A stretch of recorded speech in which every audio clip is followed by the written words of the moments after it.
everybody, it's me, John Ward. I am back with another One Filmmaker, One Film, and today my guests are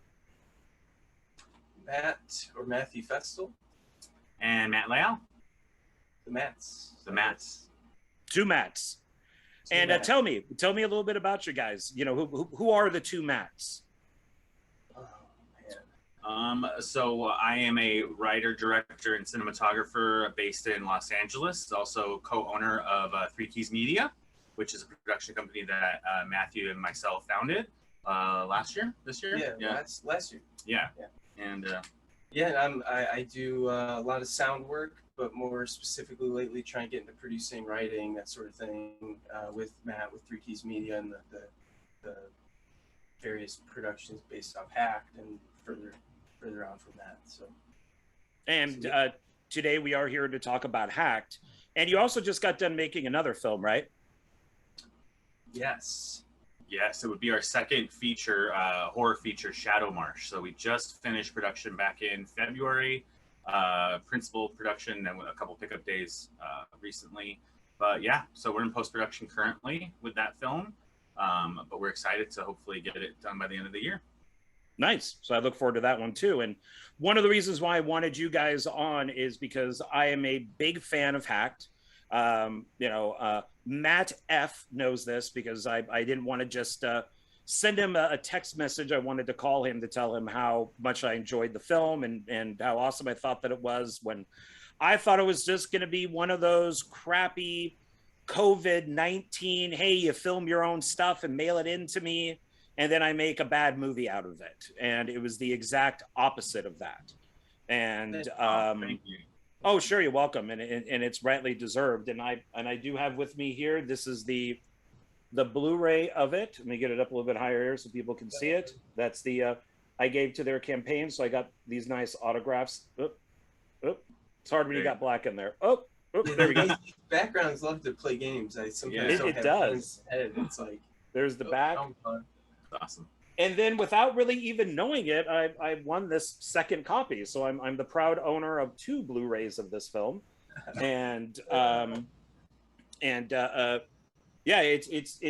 really even like the cover of this. I actually have it framed up on my wall. It's up there with a couple other people's films that I really liked. Awesome. And I got to tell you, man, it's nicely shot. It's nicely edited. Matt F and I talked about that for a little bit last night. And when we stopped talking and I finished the film, for The Shining came to mind. Kubrick's version of The Shining. How everything is kind of these long shots where the character's right in the middle of the screen and they just kind of walk to the screen or they walk around the screen. There aren't a ton of edits in this. Everything is I think it's just done perfectly. I really do. I'm very impressed with this film, and I can't promote it more. And please, yeah. And it's Matt L. You were. What did you? So let our audience know, what did you do on Hacked? So I was kind of like co-director, but mainly the cinematographer on Hacked. I think me, Matt, and Alexis kind of all took hands at directing, but mainly I was cinematographer. So shooting the film pretty much. And who's Alexis? Alexis is another part of Three Keys Media.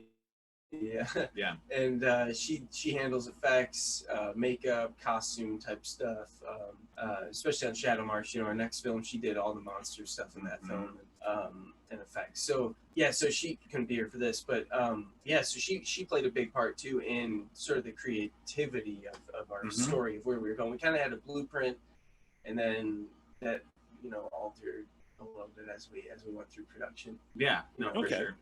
Yeah, okay, good. So we'll talk about that. And then Matt F., what did you do on the film? So I wrote it. My brother and I started with an outline, and then we went to, Matt and Alexis. We were like, we have this idea, this could be this thing we make, we can try to make it as minimal in the sense of locations and such as possible. So I acted in it because, again, COVID was a lot of restrictions in the sense of who can we actually work with.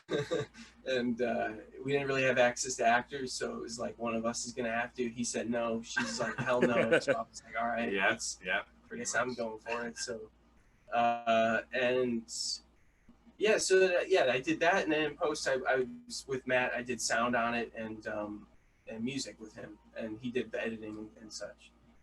Nice. So that's actually one of my questions, Matt. You as an actor, if COVID was not an issue, like if this was just a regular film shot without a pandemic and like it didn't exist, do you think that you would still be the main actor in it, or do you think that you would have found somebody else? We probably wouldn't have made the film. Yeah. Oh, good point. Good point. Honestly, like that's not to say anything bad. That like, oh, I'm the only person that could play this role, but it's not. That's not the case at all. It's really about that we made this because of COVID, and we didn't really have any other creative avenues at the moment. That we were like, what's a no budge thing that we can come up with and just sort of put into action as soon as possible.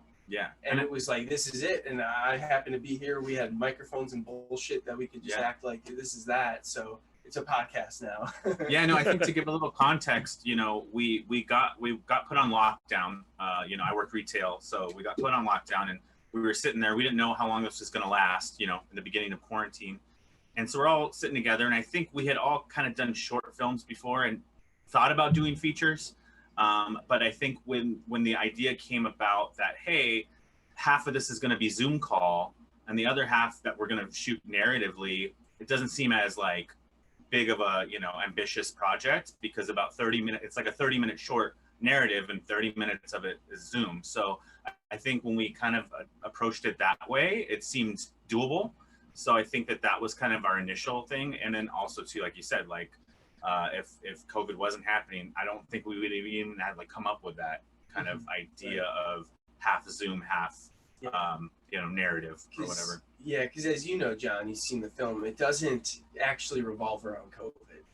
Yeah, you know, there's that COVID is not at all. No, which is like kind of our thing was like we were seeing, and it's not a problem. It's just not the approach we wanted to go with. Was that COVID films were popular, and a lot of people were making films that were sort of like the story revolved around, or the characters were, you know, affected by COVID.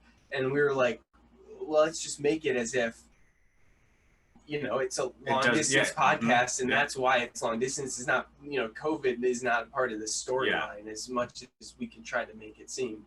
And I think in that respect, it's not dated, you know, because again, it's just because they live in different, you know, cities. That's pretty much the only reason why they have to do it through, you know, Zoom or whatever. So, yeah, that's the nice thing about it, is that you could show this 5 years from now and nobody would go, oh, that's a COVID movie. Oh, they must have made that during COVID, unless maybe you were doing like a Q&A and it was brought up. Exactly. You know, it's just, which is another reason why I like it. So,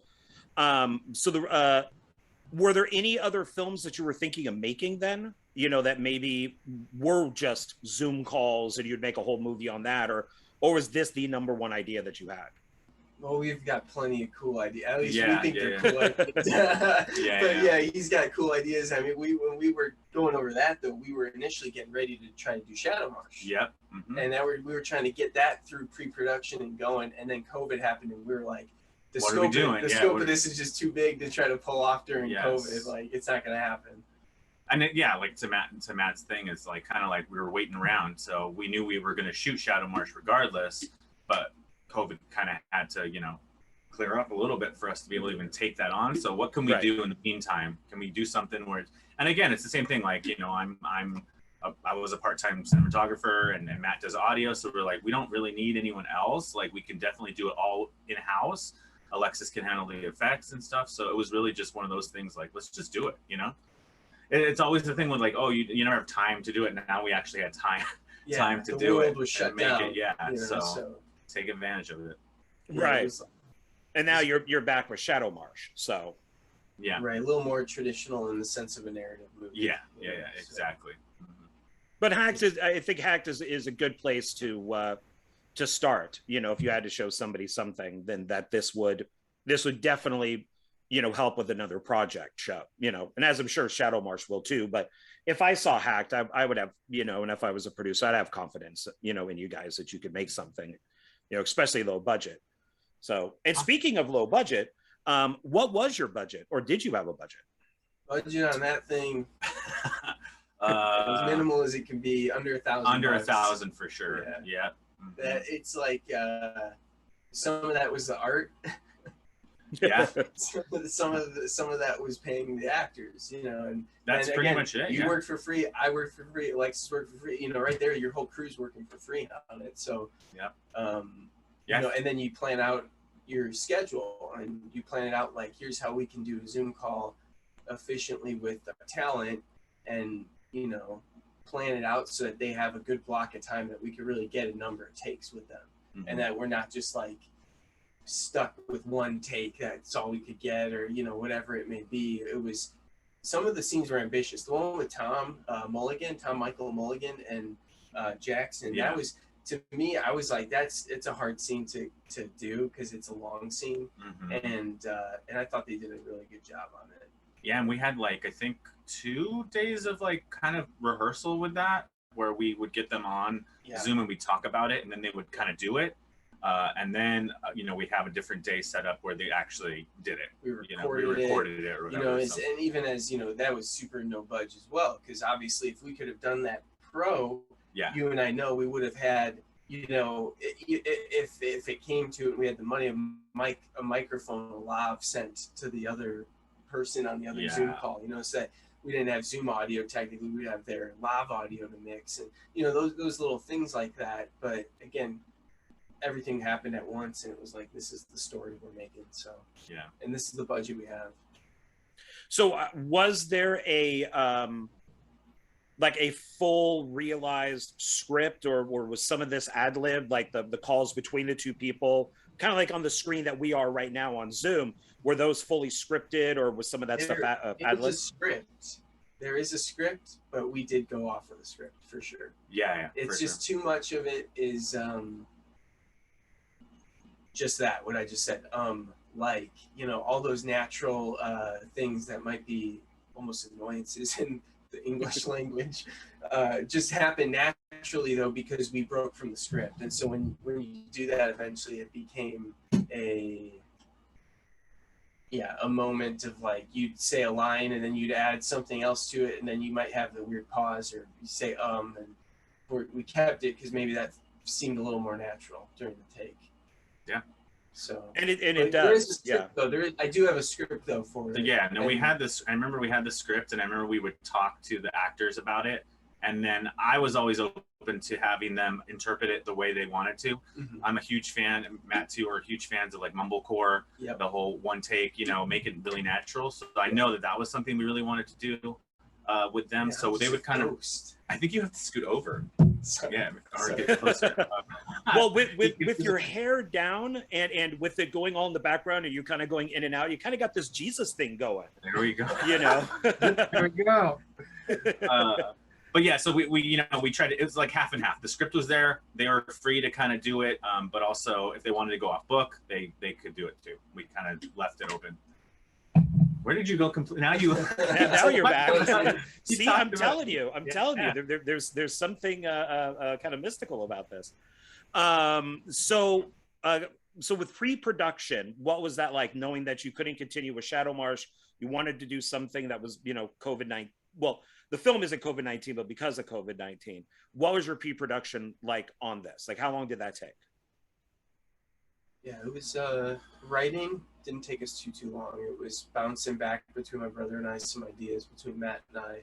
So that was a couple weeks, and then we had more time though. There was more buffer time, I feel like. Yeah, honestly, I felt like the way we approached it was we would do pre-production on something, shoot something, and then figure out the next part. Yeah, it was almost we kind of pieced it together. Yeah, because we treated it as, okay, we really know what we want for this part, and we can visualize it, everything but literally doing the storyboards. And now we're trying to do storyboards now and stuff, and just taking that step. But we would just kind of get a part down. Like, for instance, John, like you'd know it, let's say the teeth part with the popcorn, like that was a thing that we all just kind of talked about. We wrote it, as literally like action beats, and then we were just like, okay. And then Matt was like, okay, I think I know how I want to shoot it. Like, we'll do a shot like this, and then we'll cut in on this. We'll get the coverage of that, and then we'll do the reveal. And then we would just go and do it. Yeah. And figure it out, you know, because again, we're shooting in an apartment that we had, thankfully, control over, in the sense that we wanted to film something. We like the opening, going into that alley back there. We just went out one night and filmed out there and shooting out the long shot, the one that you liked, I think, John. That shot we just set up. You just set up the tripod and we just did it. We got Jackson on the phone. I put him on speaker. And we just lobbed me up, and we just went, you know. Yeah, I mean, I think that was what. Yeah, that was what we liked about it, was that we, you know, had the liberty to pretty much experiment with whatever we had. We had the time, you know. So I know a lot of times we would plan, if it was night stuff, we'd plan on shooting like at 5 or 6 o'clock, starting it, and just kind of like seeing what we came up with, you know. It wasn't super stressful or any of that stuff. We were just super creative with everything we wanted to come up with. Exactly. Yeah, because ultimately it's the movie itself isn't, it is sort of a mumblecore movie in a way. It's like that weird character piece of like, you're really just watching a decline, and how it gets through that spiral is sort of, every step isn't sort of necessary, but it obviously is, because that's what gets you to the final conclusion of the film. But it's like, it's just one of those things. It's like the journey to the bottom. It's not like, I don't know. It's not so clear cut in a sense. It's pretty scatterbrained because, you know, it's just that approach. And what was production like? How long did that take? I think we started in like late March, and we went probably until like June. But again, it was on and off. Like we, you know, we would shoot something. I would put it into like, you know, I think I was using Premiere at the time. I would put it into Premiere, I would edit it, and then we would kind of figure out what else we needed and kind of just pieced it together. Like that's like about 3 months, but not consecutively. Yeah, like exactly. A little bit here, a little bit there. Yeah, a couple days here, a week or two off, a couple days there. Because again, too, the film also takes place over a little bit of time. It's not just like an overnight story, which some movies do, but it is something that kind of takes place over a couple weeks, you know, in a way. And so it was kind of okay that maybe hair grew a little bit, or, you know, whatever.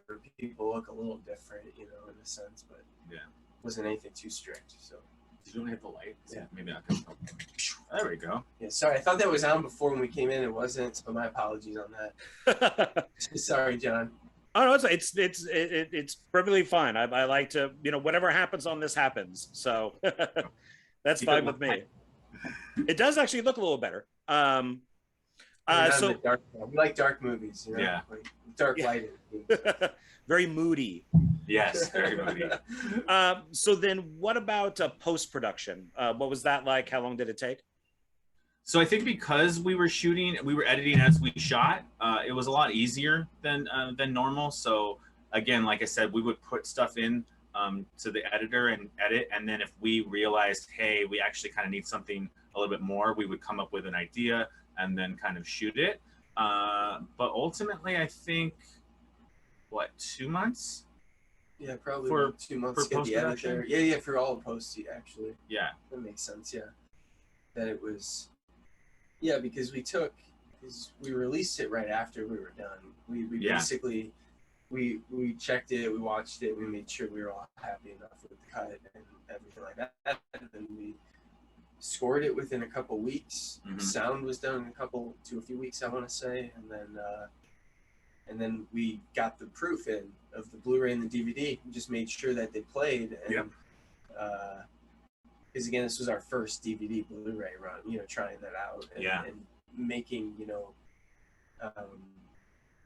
having it made. So that was kind of part of the whole journey too, was like, sure, we're going from beginning to end of a production and even post, and then we finally get to see what it's like to hold a copy of a movie. So exactly. that was a cool part, to learn that end of it too. Well, and I think that's a good thing to do, because it's, I made my own DVD for Meat Oak Massacre 4, because who knew when that thing was coming out? And you know, I had to make, you know, crowdfunding people happy, so I had to create my own DVD and do everything on it and find somebody to do the art and all that stuff. Well, now I know how to do it.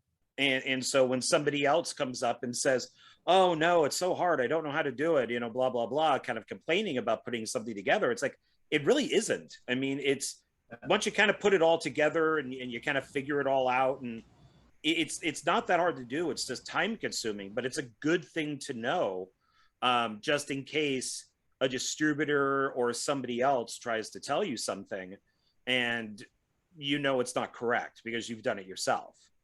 Exactly. So you know, you guys are, you know, you've worked a lot with editing, and you know, I never edited before, and then once I started editing, I started questioning people that were editing my stuff, because it's like, well, wait a minute, I now know how to do the basics of this, and that doesn't sound right.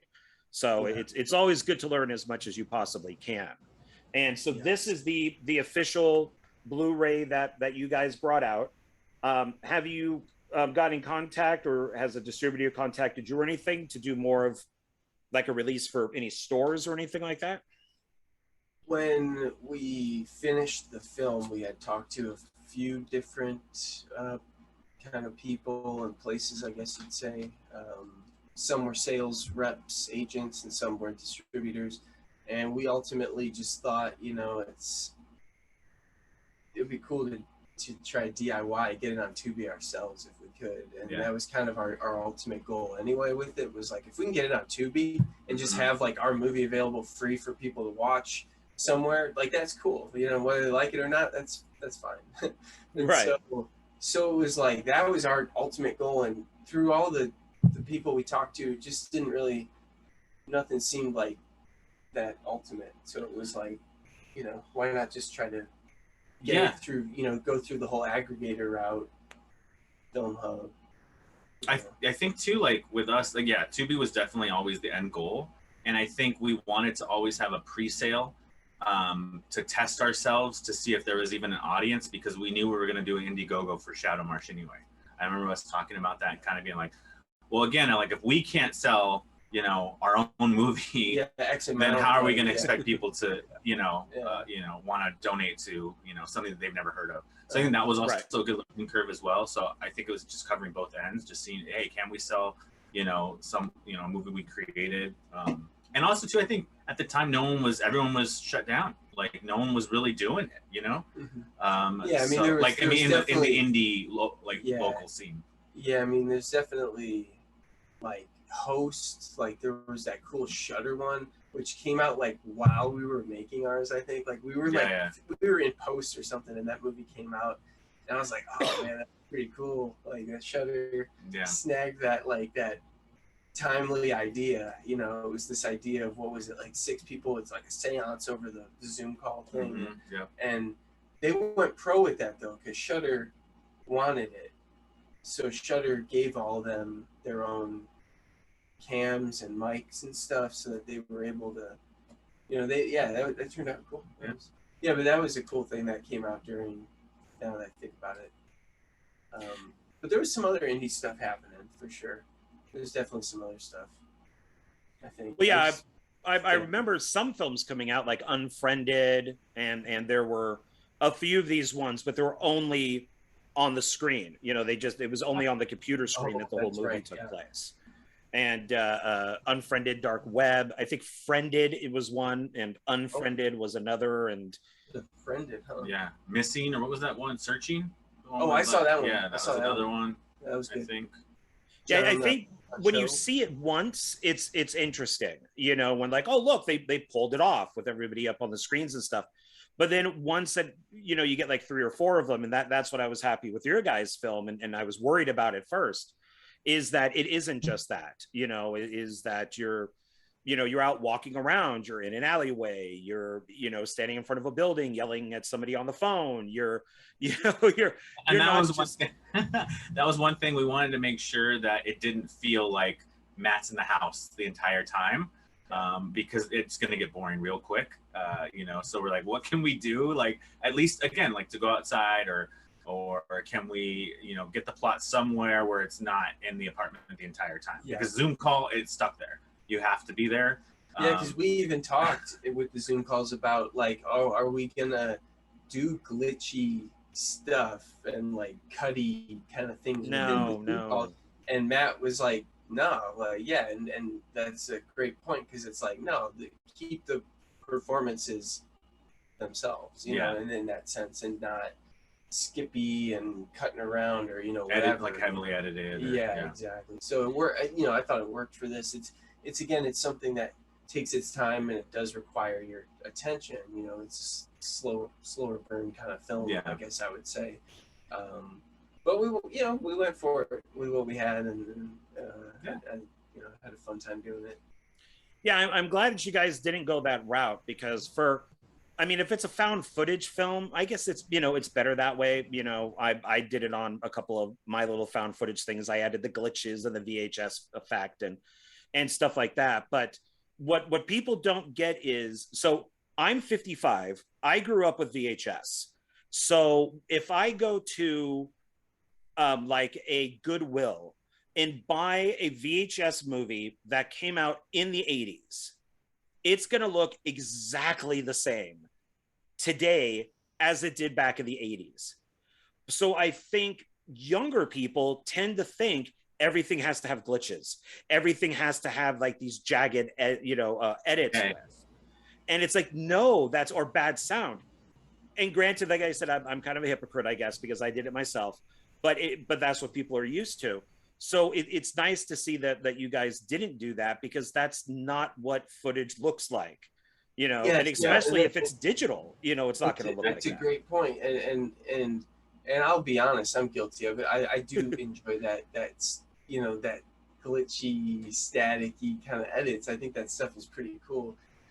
But like you said, like I'm in the process of very much debating myself right now on an old project that I'm remastering in a sense, but I'm trying to make it, 4:3 kind of old school. And I'm like, do I go fuzzy with the image? Do I go a little bit with it like that, a little bit shaky, like it's tracking? But then I'm like, do I, or is it, no, should I just keep it HD? It's this double feature old school thing, and it's 4:3, but it's not fucked with, pardon my language, filtered, with.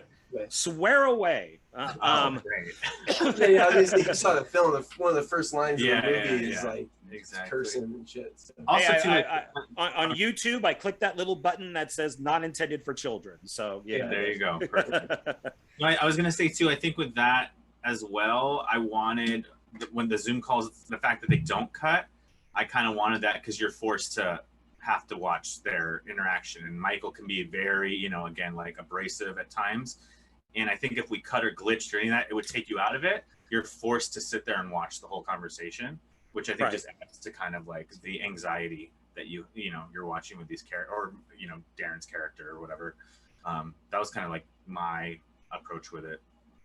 Yeah, no, definitely. Yeah, and that seems to be the right approach to take with this, because it worked well. And to go back to Matt F, if you got this project, do 2 or 3 different versions of it. I did for that Cannibal, I did one version that's, even though the aspect ratio is wrong, but that's whatever. I did one that's VHS, scratchy, grainy, all that type of stuff.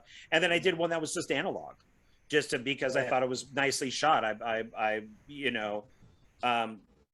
just thought that it was shot nicely, and people should see what it looks like. And so, you could do that. I have like 3 different versions of Skull Evil. So that's a good point. That would be kind of cool to have a version that's like a little more filtered, and then one that's like, cleaner. A cleaner, clean HD kind of thing. Yeah, why not? Why not play around with it? It's, if anything, you throw it up on YouTube and you let people just enjoy what you did, and that's that. You have one official version, and then a couple others that you just kind of played around with. So yeah. So there are 2 actors in the film that I recognize. I don't recognize some of the other actors, but I thought that they did a good job. One, of course, being Sean C. Phillips, and then the other one being Alan Maxim. And So how did they become involved in the film? I think it was I believe we were literally just writing the story out, and we knew that, hey, we're creating this idea that there's this app platform for the podcast, so we're going to need a couple people. One needs to be working within the company, and then we need somebody that's like part of a podcast, like a rival different for podcast, Michael to exactly. And then so that was super cool that we we were kind of just like, hey, do you guys want to do this? This is how much we can pay you. Like, it'll be a day of your time. Sean, we ended up working with him. I think it was 2 days on it. And I know for that we did wait because of COVID. Yeah. We did shoot that stuff towards the end. The in-person once stuff. Because again, like we wanted to make sure that was, I think, like literally like one of the last things. And Alan too, when Alan came, it was late. Yeah. It was summer. Yeah. Both of those. Yeah. But yeah, I mean, it was definitely like we obviously have known both of them and have wanted to work with them. I wanted to work with both, obviously, but Sean, I think when we initially talked to him, as I'm sure like he plays the same character in every movie he's ever in. So I wanted to give him something different as much as we could via Zoom. Where he can play kind of a little bit of a different character, especially in the in-person stuff. Like I wanted him to kind of be different, and write it a little bit differently for him. And I think it did turn out that way. I think I love Sean's part in it. I thought Sean did a great job. Yeah, no, same. Well, and that's the thing is I mostly know Sean. I worked with him briefly once, and then I worked with him on Night of the Zomghouls, and we were both there for the whole shoot that was out here in Vegas. And how I knew him before was just as a, hey, it's Sean C. Phillips, and I'm here in my DVD dojo. And that's how I knew the guy. So when I hear that he was in movies, I'm like, he's kind of like a YouTube guy. Can he really act? I mean, I know that when he was larger, he was in some movies, Ghost Shark being one of my favorite ones. Yeah. And so when I was a little, like, ooh, can he act in hats? What's going on? And I thought he did a really good job. I was impressed. He was still in his comfort zone of doing the podcast and all that, which was good. But yet, when he had to actually act, like when Matt and him are at the park bench, and he's like, "Hey, want a French fry?" And "Hey, guy, come on, sit down. I'm just trying to be nice to you," And Matt's just like, "Fuck off, leave me alone." I thought that he did a good job, and Alan too. I like that he got out of the Zoom box and he actually came over to the house. So there was some interaction there. Yeah. And so these guys, they really impressed me. I really enjoyed them. Alan, I also know briefly, but I've talked to him online and stuff, and he's a really nice guy. So, he's somebody who I'd like to work with one day too. So. Definitely, yeah. And Tom Mulligan and Jackson Turner, both awesome job. I mean, like we talked about, Tom and Jackson both did rehearsals for some of their stuff, and then Jackson was doing a ton for us with just kind of helping when he could. I mean, doing the whole alley stuff, he was literally just on the phone and. The ending stuff, like the ending of the movie, like all that the stuff. After credits, Sean, I think Jackson killed it too. Like he's such a natural on camera, just comes off. And then him and Matt obviously have so much like good chemistry because of their friendship that they've had. So everyone I think did a really, really great job. Yeah, it was a good experience ultimately. It was a fun. So we called it an experiment for a while too, because it was something that we were just like, let's see what happens. Let's see what we can do. Pretty much. Well, and Matt F., you definitely, with your acting, you definitely worked them, I guess I could say, because it looked like you were really frustrating some of these guys, but they were just being nice to you at the same time. As you were, he's a real shitster, man, Mike. Well, let me go into that then, because there's a couple questions I have with that. He hears a cat meowing. Is that all in his head, or is there really a cat running around that he can't find? I think okay, so yeah, so I don't like to answer that stuff. What do you think, John? Yeah, I was gonna flip it. I think it's all in here.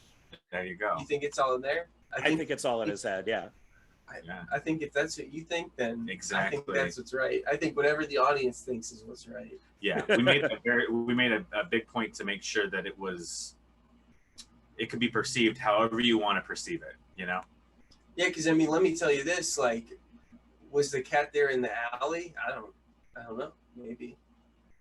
Well, that's what I was wondering when I watched it the second time. It's like, okay, I'm going to pay close attention. Like maybe I see a cat, you know, just like in the background somewhere, and that's like, but I didn't find a cat. And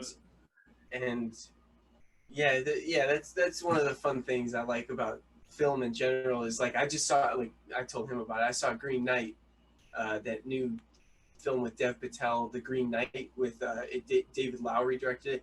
Crazy movie, one of those movies where you watch it and you get all these cool. It's just those kinds of inspiring pieces of art. Yeah. You know, you have all these different takeaways where you can think. Maybe Just don't move your hands. Yeah, talk about yeah, it's just, you know, a lot of cool takeaways, and that's what I love about movies. I think Lynch, David Lynch, was definitely an influence. I think for both of us, we had talked about that a little bit. Specific shots too. Specific shots like Mulholland Drive stuff. You know, as you just Kubrick, as you kind of said in the beginning, was a huge influence. Yeah, so definitely like stuff like that. I like things that, you know, you can think about and it can go either way. You know, either it was there, it wasn't there. Yeah, it might have been in his head. Might have been somewhat real. Yeah, might have been. Yeah, it could have been. So if you were, because I brought up The Shining with this, you know, like with Jack Torrance, the book goes into some detail of what Jack's character is like, you know, how he broke his son's arm when he was drunk and which the movie doesn't really get into and stuff.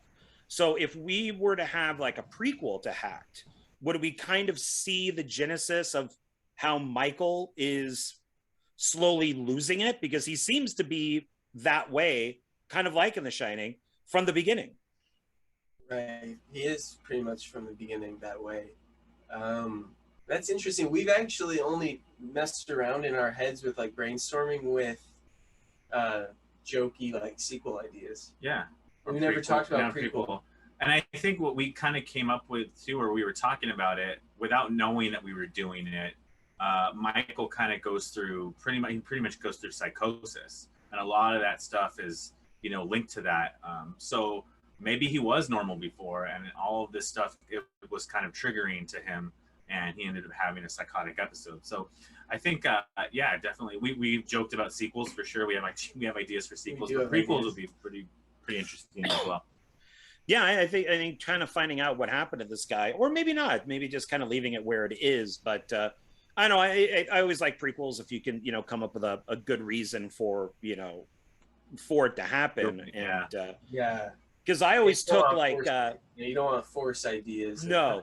That you just. That's why to us we're like a sequel would be cool, it'd be fun, but at the same time, I don't know, man. I would love it if it was a sequel about their podcast, Darren and Marty.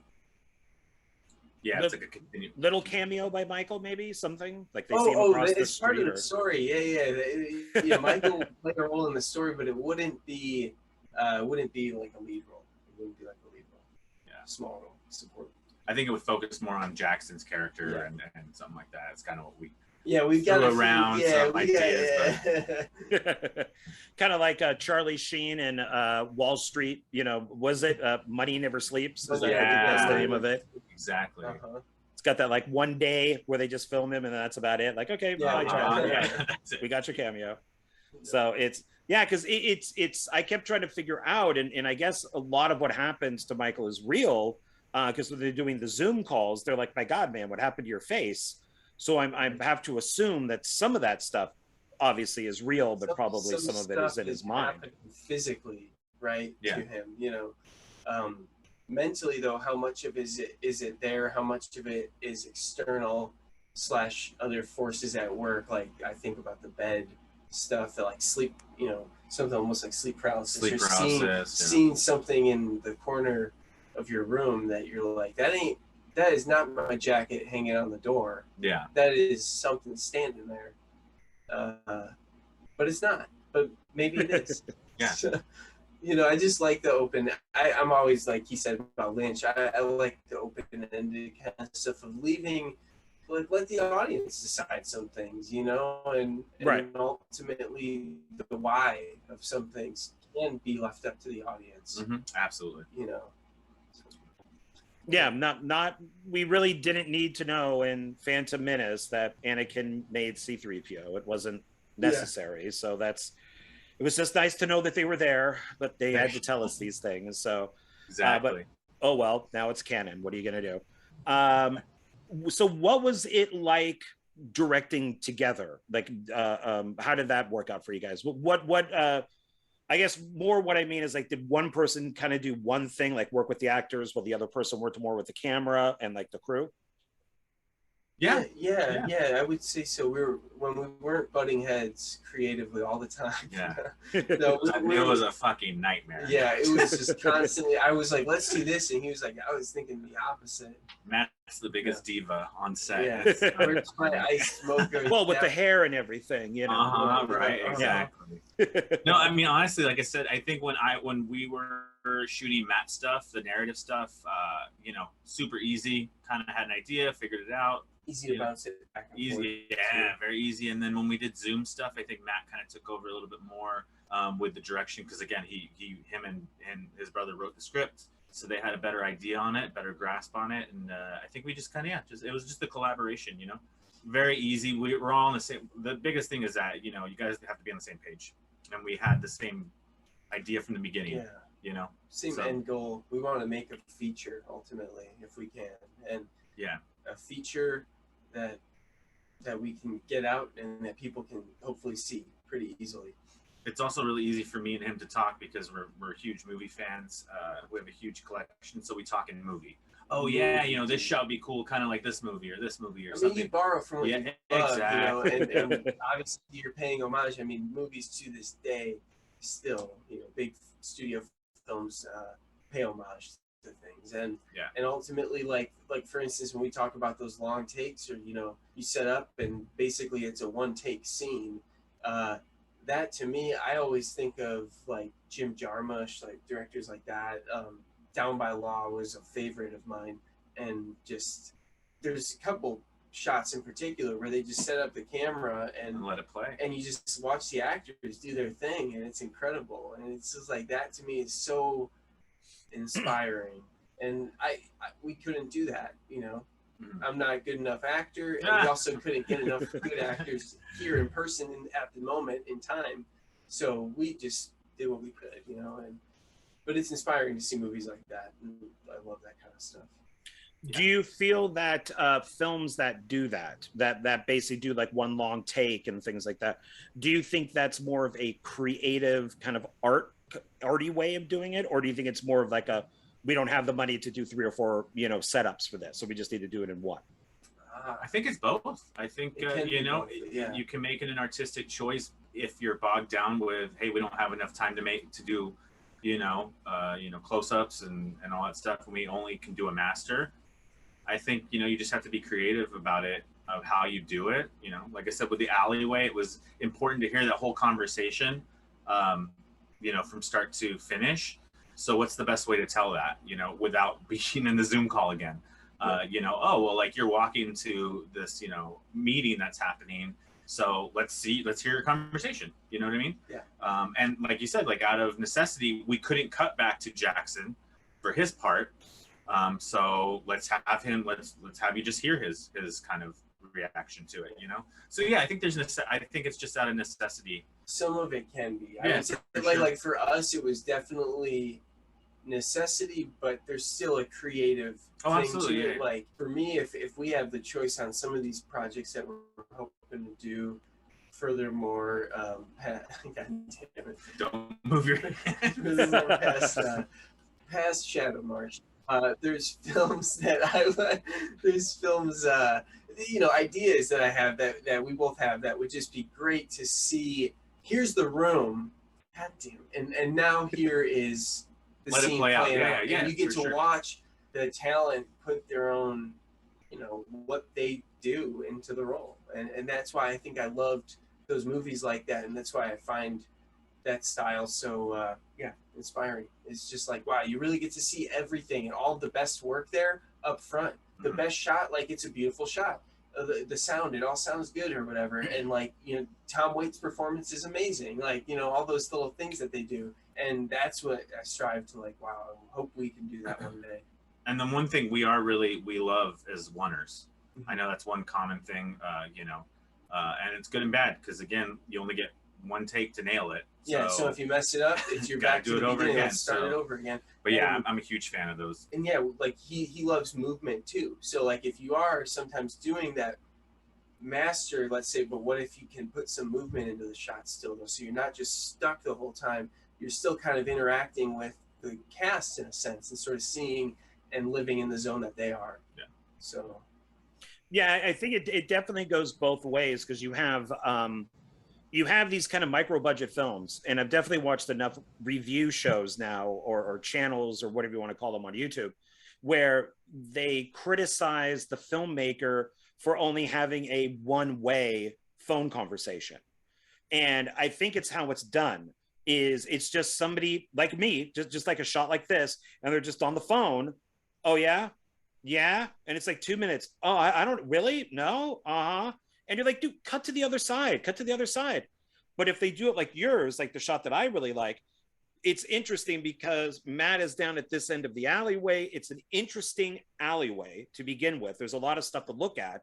He's centered and he's just walking, you know, straight to the camera. We're hearing both sides, not just one side of it.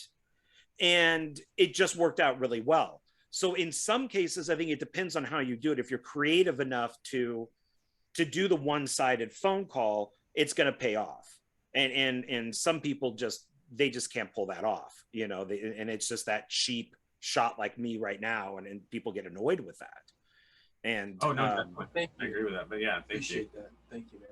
Yeah. And it's like, if you ever watch, as I'm sure you've seen it, but if you watch it again, like Indiana Jones and the Last Crusade, Spielberg had an incredibly tight, you know, schedule on that. And he does a lot of stuff in one take. And it's one of his, I think, best films in that way, in those regards, because you're really seeing Harrison Ford punching and hitting back and forth, or, you know, the camera may be at the end of a table and you'll see something slid right into the camera where he could have cut it a few times.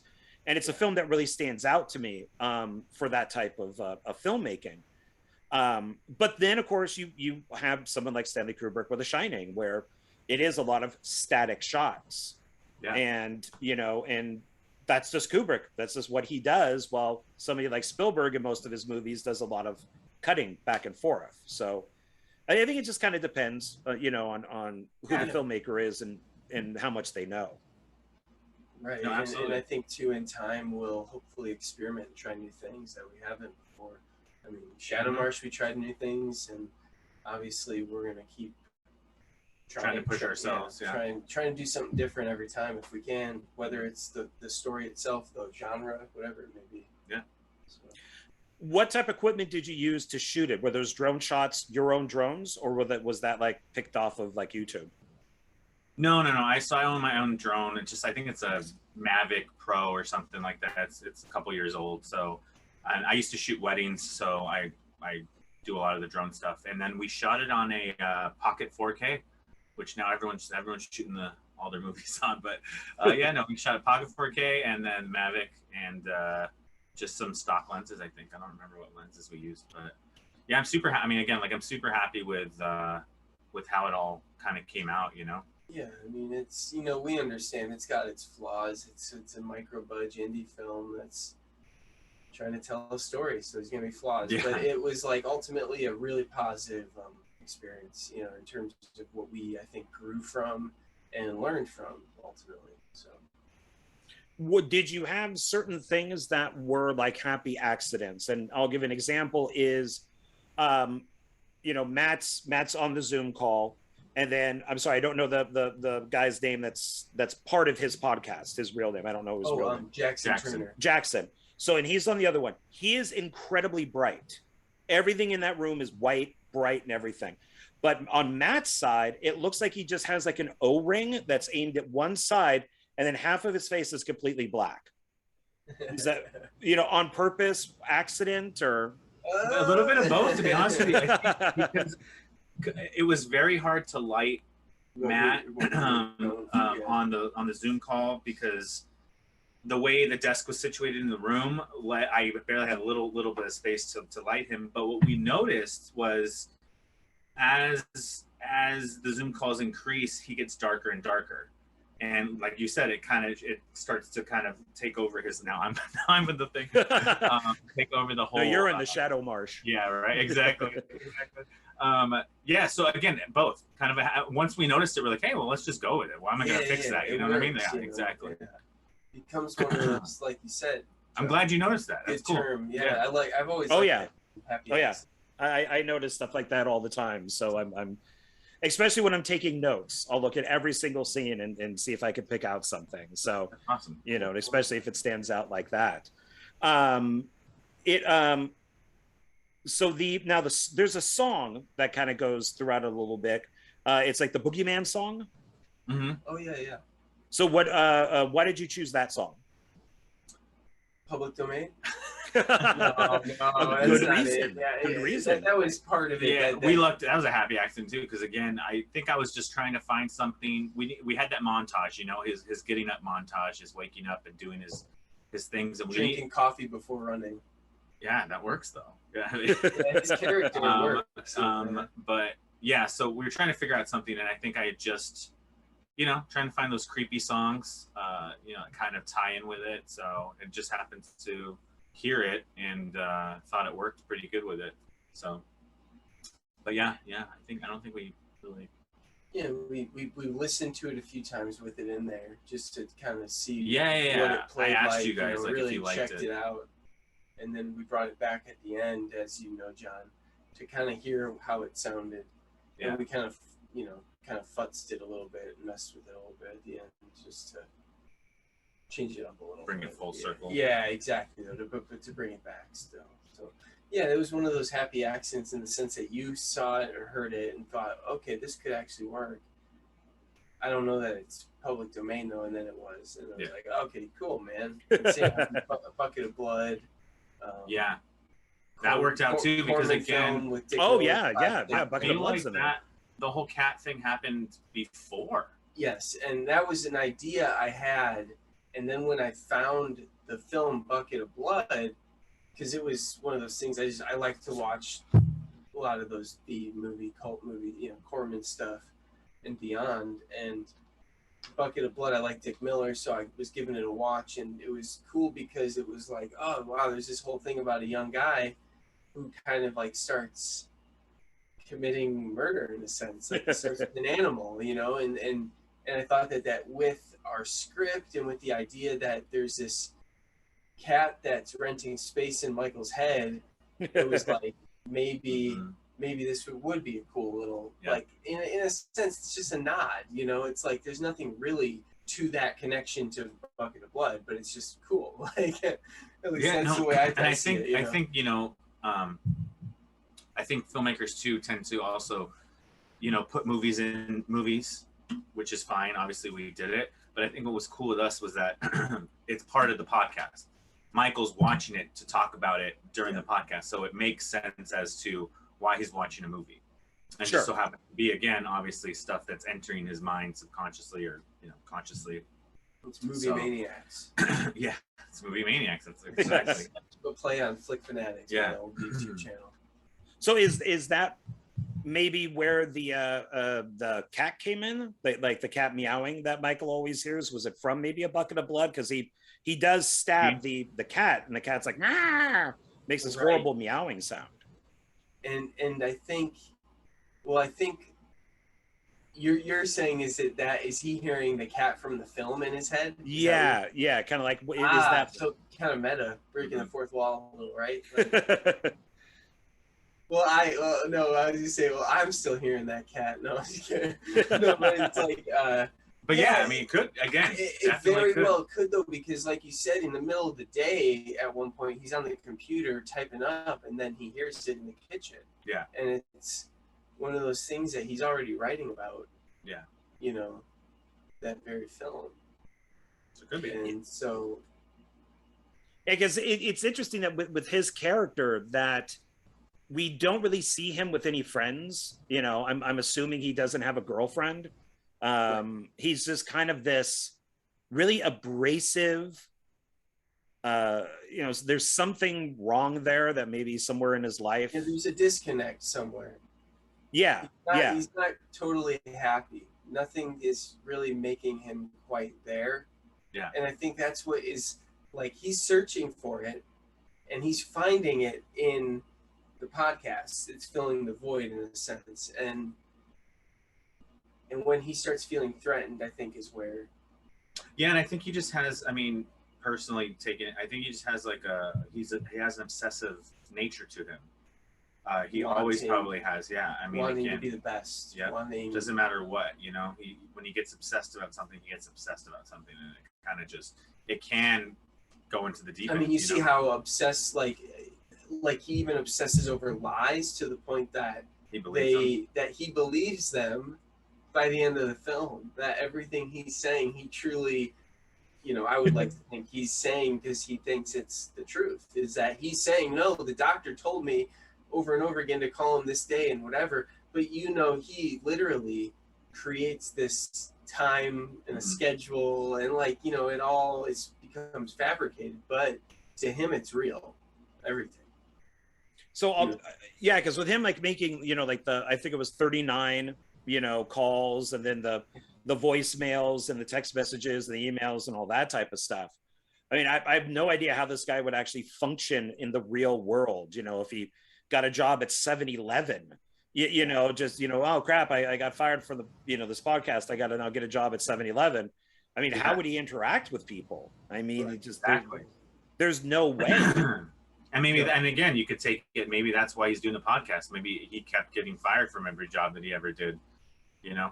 Can't keep a job. Can't keep a job, and he has to be, you know, cities away from someone else in order to even have a successful podcast. Yeah. I mean, if you really want to dig that could be a good prequel right there. He can't keep his burger flipping job, you know, all that kind of stuff. The patties start oozing blood, and there you go. Yes. John you want to be a producer on this thing, John? You want to get on the phone this week or what? Hey, I'd be all up for part. Was it Hacked? Prequel Hacked and sequel Hacked. So, you know. Oh yeah. We would get you a part in it, John. I would love that, actually. I think that'd be great. Yeah, you know it. So I have fun doing that type of stuff. So, now with the locations, is that whose house is mostly Matt at? So it's our apartment. Yeah. So we have like this kind of 3-bedroom apartment that we share, which is perfect. We kind of already, that was kind of a big basis of it too. You know, we had to shoot something in here. So how are we going to be able to, you know, utilize it? Yeah. Now, with you know, with you being in LA and there was some outside shooting, did you need to get permits or anything?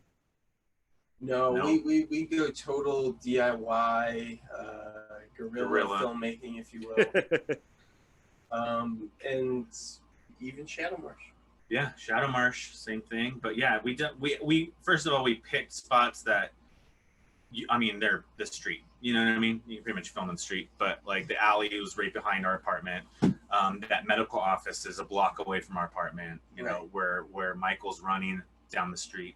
So we kept it very contained. And then I think for Sean's stuff, we went out to where he lives. There's a park by him that we decided to kind of shoot at. And so, yeah, it was all kind of definitely, you know, DIY, guerrilla, but we kept it contained. Yeah. Cast and crew wise, that it wasn't we didn't have like a whole light crew or nothing, you know, it wasn't this big old thing. So we were able to keep pretty low on the radar publicly.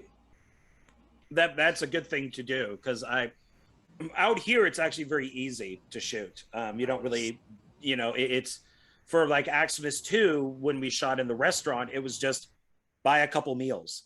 You know, when you get done shooting, you know, just buy a couple meals, and that's what we did. I treated that, you know, that whoever wanted to stay, they got a free lunch, you know, and then the bookstore that we were at, they just said buy some books. So we got done filming, and I went and I think I bought like 10 books from them. And you know, since it's a used bookstore, this stuff is pretty cheap, so I tried to buy 10. You know, give them a little bit of money. Awesome. So it's pretty pretty simple. But like with Skull Evil, where the skeleton is on the ground and like the pigeon walks by it at the very end, there is, because I did several takes of it, there's a cop car in one of the takes, and I could see it, and I kind of moved the camera to get the cop car in, and the cops came out and asked me what I was doing, because I had a full-size skeleton fully clothed on the ground, and I'm shooting it. And they're like, what are you doing? And I'm like, oh, I'm a student. I go to college. This is a photography exercise. And they're like, oh, okay. Just wanted to make sure. And it's like, yeah, exactly. You're like, thank you. Thanks, I appreciate it. Don't shoot me. Right, oh, exactly. Don't make me into this skeleton. It's one of those things that you learn, and we learned the hard way with permits. I learned 7 years ago when we did the first Jason Thunder movie that you don't shoot an action sequence in parking garage tower without a permit, because the cops can very well show up guns drawn. So there's a lot of those like learning experiences where you just kind of need to think hard about, what are we filming out there in public? How many people do we really need? How long is this going to take us? And is this going to bring a lot of attention to us that we could get the cops called on us, or have a person confront us, you know, and ask for a permit or something, you know? Right. So I think you just use your common sense, right? And just really think through what you're trying to accomplish in the film.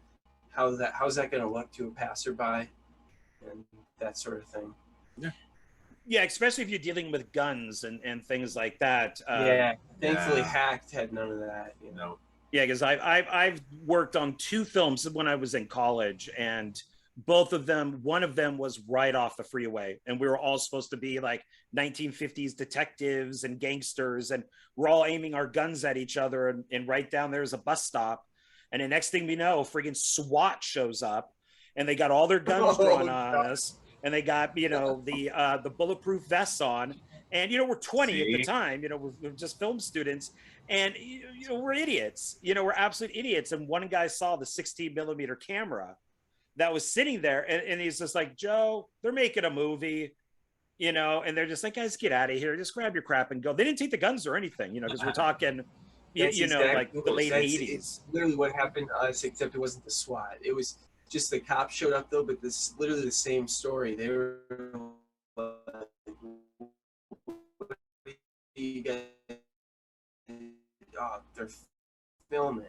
You guys students filming? I was 20 years old too, 7 to us. We were both idiots at the same time. We were 20.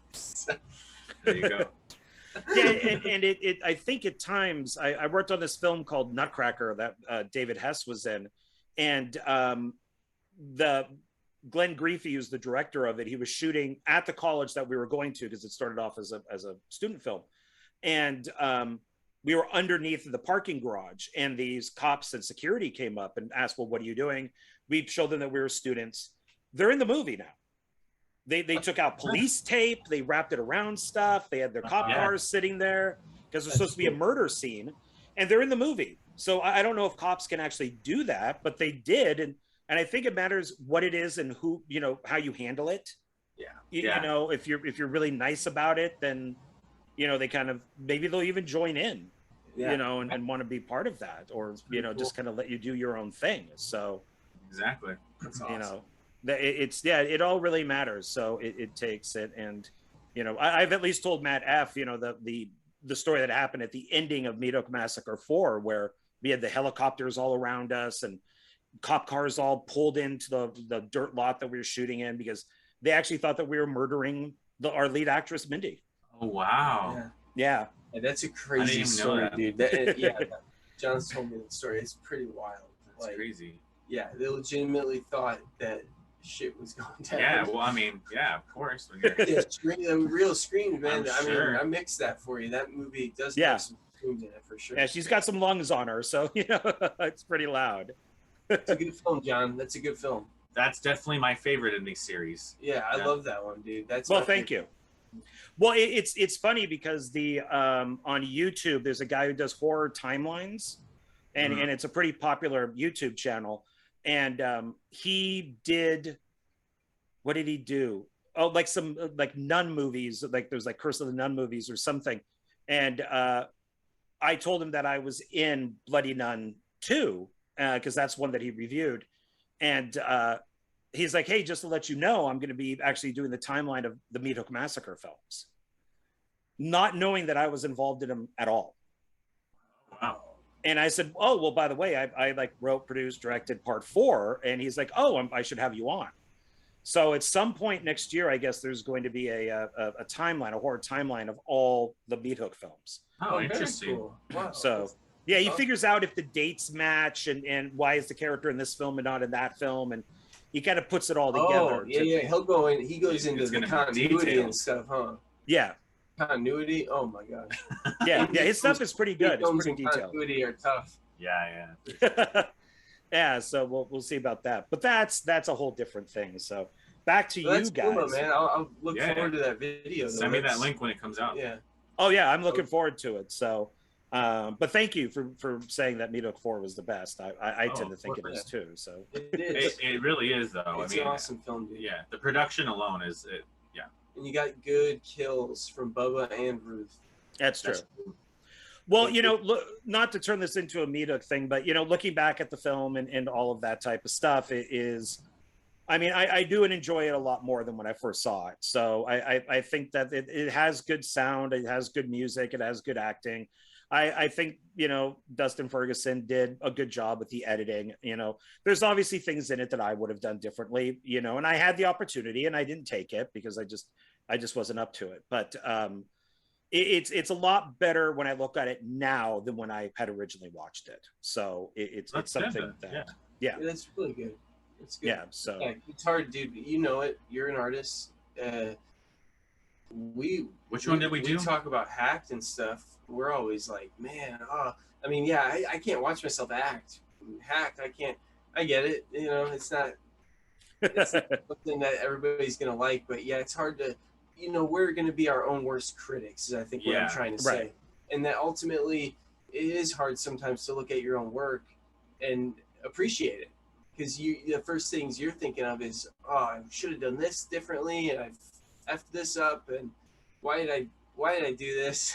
Like, why am I going into film? What am I doing with my life? No, I'm just kidding. Well, and with the character of Michael, I mean, you definitely go through a change. I mean, he's kind of nutty at the beginning, anyways, but by the end, he's fully lost it. So. Yep. You had to go through a whole range of emotions on him, and keep it consistent too. I think if we had a really great, again, here's what I'll tell you. I write a movie. No, always write movies for our friend here, Nicolas Cage, in the hopes that I'll get Nicolas Cage for a role. This is a man. It's a Mandy shirt. God damn it. Thank God it doesn't go on. Yeah, man, hates Mandy. There's too much black. That's the problem. I love Mandy. He hates Mandy. I can't stand that movie. So, but anyways, Nick I love Mandy. I think Mandy's awesome. I can't stand it. You're outnumbered here, pal. Stand it. So, but my point is, if we had the infinite budget, the check was blank, whatever, we could get whoever we wanted for these films. I would be like, oh yeah, I would love to get Nick Cage for like a crazy role. It's. And so that's what I write to in my head. There would always be a role for Nick Cage, but ultimately, I know that another great actor is going to do it instead, and they'll do their own thing with it that Nick Cage wouldn't do. So that's super cool. I don't think anyone else could have played Michael other than Matt. To be honest with you, I don't see. I think Matt just. He doesn't give himself enough. He doesn't give himself enough credit. Matt was really. I would agree with that. I don't think with Matthew in playing Michael and a lot of the other, like you know, even somebody, you know, like Sean C. Phillips, I don't see really anybody else playing that role. I mean, I just, it's, you guys did a really good job on casting. So, Thank you. Really, thank you. You know, I was going to ask you, did you catch our little cameo casting of Roger? Did you catch who that was? Oh, wait, that's right, yeah. The guy in charge of Read It. The guy, he pops up like twice, right, throughout the film? Yeah. Once. No, twice. Well, you hear his voice, and then he's... Yeah, he's the opening voice in the film on the TV, and then he's visually at the end of the movie, and also right before the montage of people. Yes, yeah, there's like a guy standing solo. Yeah. Yeah. Yeah, did you recognize him? I didn't know. That chameleon. He is a chameleon. Yeah, it's Lou Temple, who's from Walking Dead, Devil's Reject. Oh, really? Tons of good stuff. Yeah. But Matt worked with Lou almost a decade, maybe more. 2010 worked with him. Oh, nice. Okay, no, I didn't notice that. Matt was able to reach out to him and sort of like talk to Lou. Hey, do you want to maybe help us out with this little part in the film? Yeah. And he was very, very kind very generous to do it for us, and yeah. It's cool because he's like you said, like it's very minimal. Yeah. It's only, you know, if you have to rewatch it. I mean, he's a normal guy. Like, yeah, he's a normal guy, which is what's kind of cool about the, you know, that character is he's just a guy that's in charge of this company, and he's just filling his quota of I gotta update the audience or the streamers or whatever. Yeah. And I gotta do my self-tape video or whatever, you know. But it's like right. To me, it's just a fun little touch. And Lou is really cool because, you know, you think sometimes when you approach little roles like that, when they're a smaller role in a film, you think to yourself, oh, this and that, I know exactly how I imagine it in my head. But when you hear what an actor brings to it, it's like, oh, wow, they just made it cooler than I thought. And Lou really genuinely cares about the stuff he does. I mean, yeah, no, that's the best. That's the best thing. Yeah, Lou's in Shadowmarsh obviously too. He's the best actor I've worked with, but like he really digs into the script. You know what I mean? Really questions it in a good way and like gets you to really think and talk about the character, which I think is great. You know? Yeah. He wants to understand everything about. He's a writer. He's a creative, and again, I'm not trying to plug him, but he has a Patreon that you can join where you guys collab together and come up with projects. From what I know, from what he told me, but yeah, like he's all about being creative and stuff. Yeah. Too, I think. Oh yeah. He's working. He's a he's a consistent actor. Always. Oh, nice. He was just shooting a Western in Texas recently. Yeah. Okay. Yeah, so that was cool. That was a really cool, you know, experience. So to kind of, we were just thinking we were gonna have a cool little chat with Lou, and he's gonna do this part for us, and then he breathes in something else to it. And I was like, yeah, it was cool. This is neat. Yeah, no, I'll have to go back and rewatch that now that I know who it is. So, you know, because a lot of the times I think for these things, it's you just watched it too, though. Remember? It's times you just think that maybe it's Bob down the street. You know, hey, let's have Bob do it. We like Bob, so we'll, you know, see if he can record something. But it's always nice when somebody could do something for that for you. It just kind of elevates. You know, the film just a little bit more, and so I'll have to go back and rewatch that. So now that I know, what films, because we did talk about movies, what films kind of influenced you to make this? Man, well, we've talked about it. Yeah. But it's sort of changed. I mean, in a sense of like when we're talking like mumblecore stuff. Movies like Creep comes to mind in the sense of not found footage, but in the sense of it's a weird character piece, and how it's presented is its own thing. And Creep was done, I thought, so I didn't know if I liked the movie the first time I saw it. Like, you know what I mean? And then I watched it again, and I was like, this is kind of brilliant. You know, I kind of love it. Like, this is sort of just one of a kind, and the way that it makes you feel. Inspired me, I think, is like what I'm saying, and not that we can nail that. I mean, that's Mark Duplass, he's awesome. But movies like that, you know, like lower budget horror, weird mumblecore indie stuff, inspired me. at least. Yeah, and I mean, we talked a little bit about it.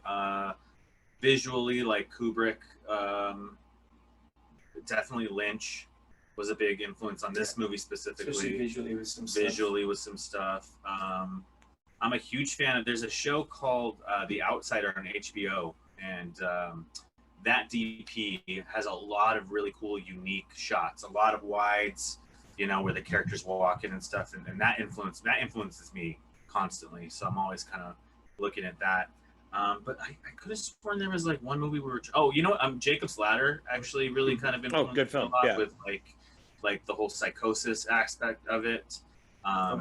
So I know that was definitely something that I kind of had in my head, but yeah, like a whole bunch of stuff. Yeah, I mean, we could go on forever because there's even specific things in the movie, shots or gags, I guess, if you will, where, like, to me, like the whole bed thing, Well, I was gonna say, when we did the eye and the tooth thing, and then I saw Stir of Echoes. Oh yeah, and Kevin Bacon does great film. Something very similar. Yeah, like, and again, we didn't mean to kind of do that, but it's funny that worked that way. It did work out that way, but I would say too, there was other things that inspired me, like a blend of Conjuring and Insidious. I've told Matt this plenty times with the whole shot where Michael is in bed. It's night out. It's dark in the room, and he's seeing something in the room, and it's almost like talking to him in a way. And that to me was obviously the voice was not something I was inspired by from Insidious or Conjuring. It was more of the feeling of being in a room. I love Conjuring when the kids they see something. They think, one of them thinks they see something in the corner of the room, and they're so petrified by it that they just can't move, or, they can't even really speak completely. And that sort of moment where you're looking for something in that movie, you're looking in the corner, you're like, what is she seeing? Where is this? That moment and that feeling was like, okay, let's try to just do that. What is he looking at? He actually is seeing something that the audience sees, but what is this? Is it literally just a guy in a sheet? Is it a ghost? Is it a silhouette of some sort of entity? And then Insidious inspiration of the actual push in of it charging at the camera, at the bed. We can't replicate it, but I'm inspired by that ending. I'm Insidious of coming right at the camera, right to his throat, Right. And I just loved how that movie made me feel as well. James Wan is just one of those directors for me. Yeah. I'll watch anything that guy makes, and I'll probably love everything he makes. Talk about a success. Those moments. Super. Oh yeah. Saw is one of those. To do Saw and then to see where he's at now was wild. Yeah, and it's funny is if you look at a picture of him today, he looks exactly the same as he did when he did like the short of Saw. He's, it's like he hasn't aged at all. No, he looks great for his age. He's got to be what, in his 40s? No, late 40s. Yeah, probably. 40s probably. Somewhere in there. Yeah. So he's a good one. Have you seen, because you're talking about like something in the corner and you're not sure what it is or not? Have you seen Gerald's Game? Yes. Yeah. The Netflix one? Yeah, the Mike Flanagan film where she thinks she sees something in the corner. That was really good. Really good. Yeah, Gina, no, what's her name? Yeah, I forgot her name. Carla Gugino. Carla? Yeah. Yeah, she was in Watchmen, and she was in some other good movies I've seen her in. She's a great actress. Yeah, Mike Flanagan uses her a lot, so she's in a lot of his films. Yeah. I actually have to catch up on Mike Flanagan. I'm a little behind on some of his stuff. Yeah, he's my favorite director. I think that he's absolutely awesome. Brilliant. He's one of those good modern horror directors too. Like him and James Wan get brought up, I feel like, in conversation a lot. Yeah, definitely both of those guys are worth watching. So, and to kind of go back to your thing where you were talking about like voices, I did make a note. Slow down voices and strange sounds, seeing things. So these are all things that Michael kind of experiences, as he's getting, going more and more insane. And so obviously the voices are in his head, but do the voices and the sounds and things mean anything to him? Yeah, a lot of the time, what you're hearing is actually lines from the film earlier. You're hearing lines from Darren or even Tom. Like the reason we messed with, it was kind of like I wanted so I wanted it to like kind of make sense for him what he's hearing, like the stuff he's hearing most of the time in the flesh. It's stuff that either Darren has said before, and it's warped, it's distorted, it's something It's like wrong. it keeps going in his Yeah, head over and it's and almost over like a and over, broken yeah. record, but Yeah. there's something off about it. And then what we went further with was in the bedroom, on the bed, in that night terror scene. That's, to my recollection, the only time we actually hear that Michael actually hears something that he didn't hear prior, and that is Tom as the Dr. Brendan's voice talking in very, again, distorted and different. But it's something I don't expect people to pick up on, but it's there in the sense of like, this is a more of a night terror thing that he's hearing this voice that he's never heard. Other times it's something that he technically has heard before, and it's just echoing in a sense. Okay, interesting. And you're so you're saying that the film is not on Tubi yet? Is that correct? You're trying to get it on Tubi? It is. No, on it's on. Tubi. Yeah. Oh, you got it on Tubi. Good. Mm-hmm. Yes, we Okay, did. good. Yeah, thankfully. Through Film Hub. Any other? Yes, I've heard Film Hub is very good. I want to use that myself. And is it on any other platforms? It's also on Plex TV, which is a newer one, but Tubi is North America, which I'm learning all this now. Tubi's North America, so some friends overseas that I know that couldn't watch it, but Plex TV is international. So Europe, China, or actually China might be the only place that doesn't get Plex, but everywhere else you can get Plex, so you can watch it on Plex. There might be some other. We got picked up by something else recently, so there might be other streaming services. There's a couple horror ones that have it, but it's a rental paid. Oh yeah, that's right. Yeah. Similar to how Amazon does it with $2.99 or something. Yeah. Well, we always try to direct everyone to Tubi pretty much, or like the physical copy. Yeah, and I'll put links down below. It's where they can order a copy of the film and watch it on Tubi and stuff like that. So, because I definitely want people to watch it. And so, what has happened to both of your careers since this film has come out? Oh, I'm getting hit up every day about roles. They want me in everything, dude. Marvel was like, when you really the studio, the new Wolverine or yeah, young the new Jesus biopic is coming. Yeah. No, yeah. The Con Air remake is coming on. He's getting ready.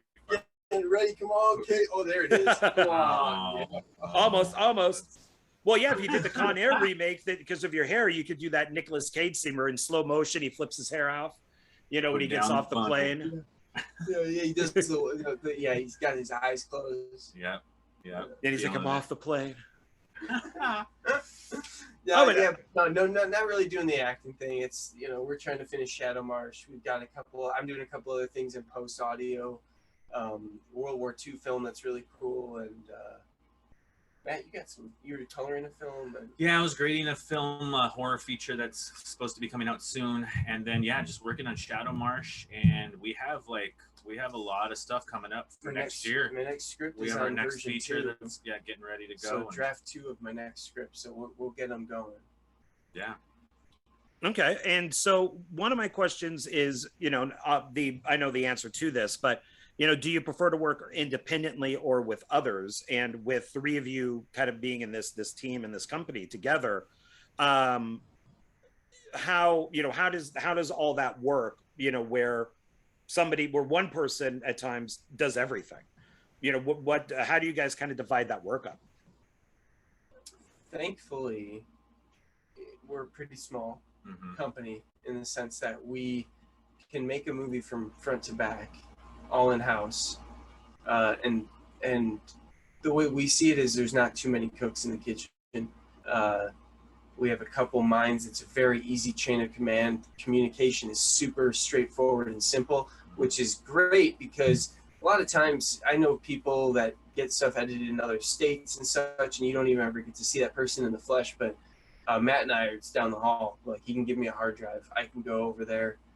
and say, "What's up, man? Where's the fucking cut at?" You know? Yeah, just beat down my door and be like, "Hey." No, I think I think it works out in the fact that, again, there's not too many cooks in the kitchen. We each have our own expertise that we work on, and it just so happens to, you know, take care of the film from front to back. And then there's stuff that we can collaborate on. You know, we're both musicians and we both collaborate with the score usually. So I think there's a little bit of both.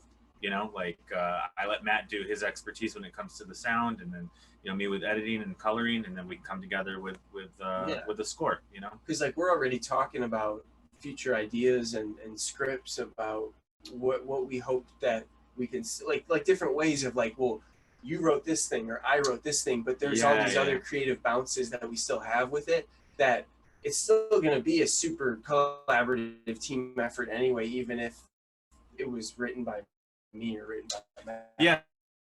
So like, for example, we talked about this, but Shadow Marsh, you know, technically, you know, back and forth. So it is that collaboration, but also, you know, we're allowing it to be able to, like, you know, have our voice. Have your own. Yeah, exactly. You still have that, you know, and Shadow Marsh was originally a different film. It was originally tied to another film thing. So that was something that we were writing to be catered to a different film. Mm-hmm. And so ultimately when that changed, it took on its own kind of path, you know, in a sense. And where it was already going was pretty different. It was a pretty different thing, story-wise, character-wise, arc, you know, message-wise. So, so for that sense, it was our own thing, but it was not quite as organic. You know what I mean? As these. It started as like a work for hire thing, and then because of what happened, it ended up spawning into something that, it was, you know, we created it, but not 100% like from our own idea, right? Like, yeah, and I'm glad that it actually went off and became its own thing, because it was. I know that Matt and I had a few conversations about helping out with the film, with, like, you know, with the crowdfunding or whatever, and I'm like, I don't really know, you know, I want to be part of this. And then once it became Shadow Marsh, it's just like, oh, okay, cool. I'm glad they're doing their own thing, and, you know, they could call it their own movie and do it the way that they want to, and so it seems to have gone in a good direction. Yeah, thank you, John. Yeah, really. Thanks for sticking with us and hearing us out, hearing our side of the story. You know, and again, and taking the time to watch our film, support it, you know what I mean? Like, that means the world that you have not only watched Hack once, but twice. That's cool, man. Yeah. Oh yeah. I'm like to support people. At times I may not be able to give money, but I'll buy the film when it comes out, or, you know, try to have people on this show, or just support it on Facebook in some way. So it's kind of just matters, you know, where I'm at the time. So, you know, but it's, you know, I'm looking forward to Shadow Marsh. So couple more questions for you, and then I'll let you go. So what was something like good that happened on the set of Hacked, and what was something that was like bad that happened? Something good that happened on the set of Hacked. We rapped. No, I'm just kidding. I would say, well, for myself, got out of my comfort zone quite a bit. For sure, got out of my comfort zone. Even if I don't think I pushed myself quite far enough, I still got out of my comfort zone. We got him there. You know, I think I could have went a little further. I could have been a little more, maybe, you know, if we injected a more emotional part to the film, but I don't really think it fit in a sense that we should cry and feel bad for my character, or that we should see him cry. You know, it's almost like he's supposed to be cold. So I learned that in the sense that I was able to get out of my comfort zone, because even doing that final shot, you know, at the end of the film, with right before the credits, that was hard for me. I don't know why, but that was a challenge. Really? Getting me there. Yeah, to there. To yeah, that's a creepy shot. So, you know, that was a good shot. Thank you. No, that was, to me, that was a challenge. I don't know. I know it was pretty easy for you. You knew how you wanted it and everything. And I was just like, he just had to show up and do it. You know, I just pressed record. That was it. No, but you knew how you wanted no, it yeah, to yeah, look, for you know? sure. I mean, yeah, I don't know anything that, like, again, like, I think everything went good because just it was a very successful, you know. I've been on sets where it's extremely stressful. You know, everything is just going wrong. There's no stress, you know. There was no. We were making it to make it, just like, you know, when you would do if you shot short films or whatever. So I think that there was no pressure, and we were able to experiment and see what worked and what didn't work, you know. Yeah, I don't think anything. Yeah, like I said, Bad in terms of bad, I would say. Like stolen equipment, or the power went out during like a great take, you know, something like that. I honestly think I can say on that production, we didn't really run into any crazy mishaps. No. The only thing that I'm kind of bummed about, and I mean, it works out in the film, is when Matt's running. It's very gloomy, and I mean, again, it works for the film, but I wish it would have been like, you know, sky would have been a little bit more bright, colorful, golden hour-ish. You know? Also, I think I think the only thing I could say sometimes too is when you're dealing with what we're doing right now, Zoom. Zoom. Oh yeah, as a technical thing, nothing about the actors. It's a technical thing. As a piece of equipment we're using, Zoom could be finicky. You know, sometimes your audio, your sync, your video, someone turns on their thing and then it has to connect their audio device or whatever. And if it doesn't work, and then it just says connecting for 5 minutes, and everybody's like waiting for the thing to connect and it ain't, you know, and you're just kind of like, yeah, we ran into that a little bit. You know, you're like, this is a weird thing, you know, and so it's just a little troubleshooting like that, but it's nothing that was like, oh my God, how are we going to finish this movie? Yeah, no. You know? Well, wasn't Zoom originally just for like schools and stuff, that it wasn't meant Like to be kind of doing like what we're doing now or making films from? It was, you know, it was just meant more as just a way to communicate from, you know, classroom to classroom, or, you know, like a business meeting. Yeah, no, I think it was, like a conference call type of, you know, recording, and people kind of, you know, took it and made it their own thing. It works. Yeah, it freezes. That's the only thing I'm not a big fan of. It does freeze. It has me disappear into the marsh very frequently. Just like you can get closer, you can't like move. You can't move your hands. You just got to be just completely. Because see, if I go up too high, I bleed. Oh yeah. So that's why I sit way back. I sit like back here. I try not to do that. See, my hair looks like his hair is just like blowing in the wind. I love it. He's like Fabio. So as you're seeing right now, this is actually a really good sneak peek of the technology we're using for the Shadow Marsh VFX. No, I'm just kidding. With the outline around it and all that type of stuff. Yeah. Well, okay. All the characters are gonna look in the movie. That's funny, because that brings me into like my second to my last question is, and you guys this should be easy for you guys to answer.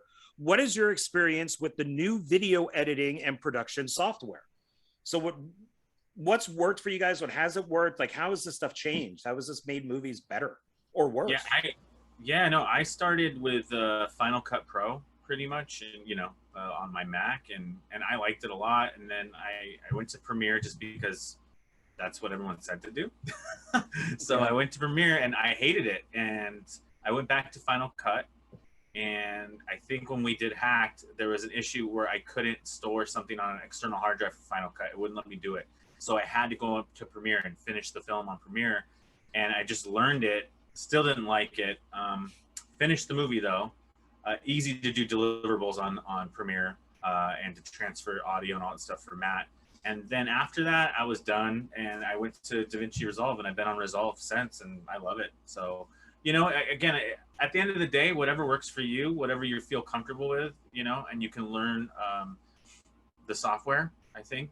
But I don't know, Matt has a different like audio. Yeah, so I started with video too, though. And I started with Sony Vegas. I don't know, have you ever used Sony Vegas, John? No, I started out with Windows Movie Maker. Yeah, Okay. there you All go. right. All right. And now I'm on Premiere. Probably a step up from Sony Vegas. No, I'm just joking. Sony Vegas is cool. Like, I mean, it can get stuff done, you know. But I did one feature. The first no budget feature we did was on Sony Vegas. Then I moved to Final Cut. Stayed on Final Cut. School taught us on Avid and Premiere, and then I was like, I don't like video editing anymore. But I liked audio all the time, and I was doing stuff in Pro Tools mostly because the school was like, that's the industry standard. So Avid Pro Tools as their audio software, you know, that's what you're using. That's what I learned on. I come out here. That's what most studios are using. So I stayed on Pro Tools for a while. Then I started working for myself a lot more, doing sound stuff, and I still use Pro Tools. However, it's just my opinion. I think Avid is pretty ridiculous with like the subscription costs and stuff. So I've been trying to kind of get away from Pro Tools and find a good alternative that is a good digital audio workstation that can do the same, maybe more, for just, you know, something that's not going to charge you monthly for something you'll never own. And so I found a great alternative. I've been using for years Reaper, which is a great, if you're looking for an affordable way to start cutting audio, Reaper, you can buy a $60 license for it for your lifetime, and you can start learning how a digital audio workstation works. It's a little different than, you know, a video editor, but Reaper's great. It's not like that. It's you get 5.1 in Reaper. It's you know, if you know routing and analog and you have the monitors to do it, you can do it. And I think all the music I wrote for Hacked was in Reaper. Yeah, he was in Reaper exclusively during Hacked. Oh, I was in okay. Pro Tools and Reaper. Yeah. And then after Hacked, more recently in the last probably year, I've really gotten into Nuendo, which is from Steinberg, German company, and they make Cubase as well. But Nuendo is a great DAW because it's a flat fee. You're paying for the license as well, and it comes with everything you need. You can bring all your plugins into it as well, and it's got incredible encoding with Dolby. So it's doing stuff that Pro Tools charges you a ton of money for, and as long as you understand the science, the science of it and of audio, and you can do it. You can learn mixing, and that's Nuendo's super hands-on. So there's a learning curve. Like Matt was telling me, he tried it back when he was learning in school. He's like, you know, it's a different kind of thing, and it is, but if you're into it and you already know Pro Tools, you can learn it. Yeah, you can figure it out, and you can. That goes for anything, you know. If you just put the time in, you can can learn. Final Cut. You can learn. Oh yeah, you can exactly. learn DaVinci, It's the same thing, just different ways of doing it. Yeah. What did you cut? Well, did you? Yeah. What are you using currently right now? Yeah, John. Premiere Pro. Okay. Yeah. And you like it? Yeah. It's I'm still learning a lot on it. I think I use other websites for things that I could probably do on Premiere Pro, but just because I just haven't experimented with it enough. But yeah, Axmis 2. I don't know what Dustin cut Meat Hook on, but my shorts have all been done on Premiere Pro. So, but I want to branch out. I want to learn more. I want to do more. Yeah, which kind of Premiere's goes great. Premiere's great. I just same thing with Matt too. I hate paying a monthly subscription. Yeah, it's just a rip off. I feel like you're getting ripped off when they do that. You know, but I just didn't like a lot of the stuff that I could do in Final Cut in one, smart shortcut would take me like 3 moves in Premiere. So for me, it just wasn't, efficient enough. And then since I had the Pocket 4K and Resolve is free with it, I was like, I'm going to get on Resolve. That's my goal. A, because it's free, but 2, because I really wanted to get into grading, and that's like the standard for grading. And like, I haven't really looked back on that. Like, I love Resolve. So, and I was just going to say, I think if you don't buy a Blackmagic, Resolve's only like $299 or something. Yeah, it's $300. I mean, so, and again, I think that's what I paid for Final Cut. Yeah, Final Cut's about $300. Yeah. And I still have that. So like, there's times where like there's a Facebook group I'm in where we make film video related stuff, and it's like a podcast. So I'll still cut stuff, but I just go to Final Cut because that's what I was good at or knew back when I was in school. But if it's audio now, it's a toss up. You know, some projects they make me work in Pro Tools, some, but if I have the choice, I tell them, no, I want to work in Nuendo, man. That's just the new thing now for me. So yeah, it's all that. My experimenting with Premiere Pro is just doing different versions of films. So if it can be like, I'm turning Aximus 1 and 2 I'm turning them into black and white. So you should release those as a supercut, like as a feature, the two of them together. Well, once we get all 4 films together, they're going to be one movie. How long was the 2 runtimes of 1 and 2? The second one was longer than the first one, I thought. Yeah, so I think it equals an hour. Oh, okay, cool. Oh, cool. So then the 2 and 3 would probably 2 hours then. Make it like an hour and a half to 2 hours in length, probably. Yeah, because it is a trilogy, but with part 4, it's a it's going to be more like Silent Night, Deadly Night Part 2, where it's a clip movie. So it will still be 30 minutes, but there'll probably be like 20-25 minutes of story, but there's going to be clips from the previous 3 films. Got it. In there too. So and would the feature be 1, 2, and 3? Yeah, probably 90 minutes. And then I want to do like what they did with the Sleepaway Camp box set that came out years ago, where it looked like one of those medical boxes. They put in that DVD for Sleepaway Camp 4. That's just in like a little like a little CD holder, like one of those like paper holders. And that was like a bonus disc. So I kind of want to do the same thing with part 4. So you'll get 1, 2, 3, and then the bonus film will be part 4, which will kind of be like a greatest hits. That's awesome. That's a cool idea. I dig that.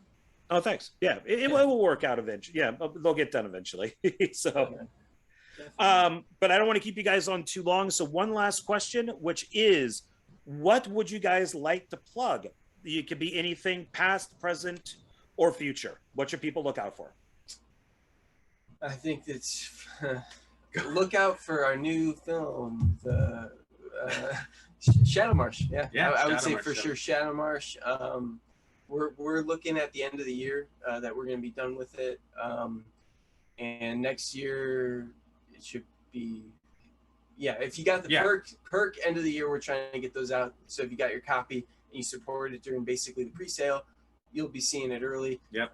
Everybody else, we're hoping 2022 then. Definitely 2022. Definitely, and then fulfilling those perks before the end of the year. Fulfill those porks. And then also we are doing the Cult Cinema Convention in February. Cult Classic Cinema, right? Which is in Texas. Yeah. Oh, okay. That in February of next year. Yeah. Yep. So we'll be there. Yeah, we'll have Hacked and hopefully Shadow Marsh and other stuff. So we'll be selling there as well. Who's in Shadow Marsh? Oh, so we have Lou Temple, Dave Sheridan's in it, Felissa Rose is in it, Mike Ferguson's in it. We have Ellen Woomer, Shawnee Drake, Corinne Mika, and then I know I'm missing a whole bunch of other people, but there's a lot of people in the movie. There's got to be. Gosh, quite a bit. No, but that's a lot of lot of people. Yeah. Yeah, David Thomas Newman. Sean okay. Yeah. David Perry. Yeah. So there's a lot of people, but we're super stoked to get that finished and move on to the next one too. Yeah, I mean that's coming along. It's been cool seeing some of the edit. It was nice to work with Mike. I finally got to meet him, of course, on Axe Grinder too, but he was in, he has a major role in that Night of the Zomghouls. Yeah. And so that was fun to work with him. He cracks me up, and I talked to him about playing a Santa Claus, because we have Joe Lujan has his Rust series. There's 3 Rust films, which are Halloween, and then all have Aximus, which is Christmas, and we're going to combine them. So it's going to be Aximus meets Rust. Oh. And I asked Mike, I said, hey, would you be interested in playing the Santa Claus in that? And I want him to be Mike Ferguson in it. I want the beard, the tattoos. I want the intenseness. I want everything. I want him to kind of be the, the Hulk type, you know, Santa Claus. Yeah. You know, the cigar smoking, you know, almost like Schwarzenegger and the guys from like Predator. That's what type of Santa Claus I want. And he's like, yeah, sure, I'll do that. You know, just let me know. So Mike is one of the best people ever, and he would actually he would kill that role. He brought a lot to Shadow Marsh, man. You know, when we pitched it, because Mike was part of the old movie we were doing, and that was kind of, I wanted to write a role that he wasn't that character that, you know, he gets to play all the time, and he was kind of someone else struggling to kind of, you know, have a relationship with his niece and stuff. So it was definitely something out of his comfort zone, I'm sure. But he nailed it as well. Like, there's nothing he can't do, honestly. You know, he's such a charismatic guy, such a great actor.